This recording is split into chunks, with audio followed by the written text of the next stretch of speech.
Let's clear up a common misunderstanding right off the bat. If you think soft washing is just pressure washing with the dial turned down, well, you are missing the entire science of what we actually do. I am Mark Cave, founder of Softwash UK, and to me, this is about biological sanitation, not, just blasting a surface with raw force. It is about understanding the chemistry. And to really get why we do this, we have to go back to, to the origin story. It actually started on October 1st, 1991, over in Florida. A chap named A.C. Lockyer was trying to figure out how to treat Gloeocapsa magma, that is that nasty black algae that streaks across asphalt shingles.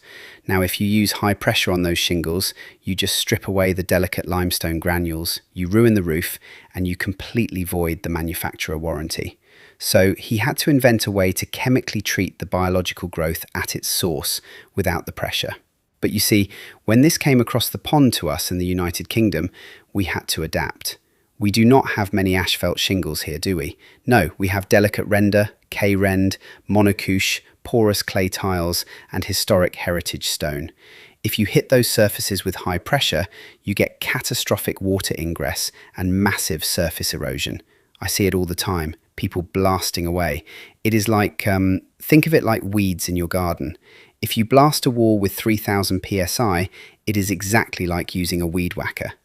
You cut the tops of the weeds off, sure, it looks clean for a minute, but the root system, the mycelium, is still alive and kicking inside the stone.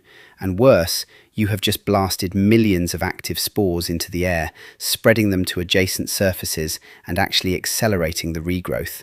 Soft washing is the systemic weed killer.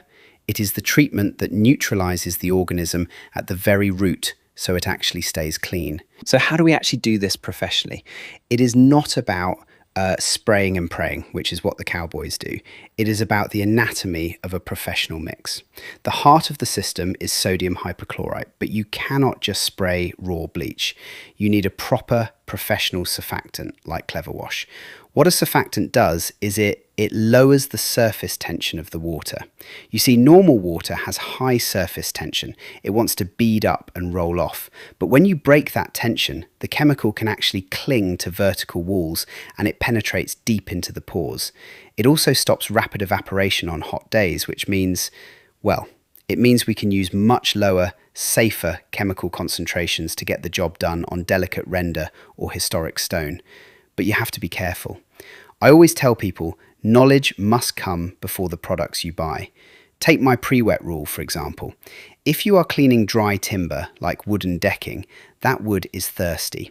If you spray chemical on it dry, it will suck it deep into the fibers like a sponge, and you will bleach the absolute life out of it. So you must pre-wet timber with clean water first, plump up the fibers, and then apply a weak mix. But if you are treating bone-dry, porous stone, you do not pre-wet. You want the stone to be dry, so it pulls the biocide deep into the substrate to kill the deep roots. You see the difference?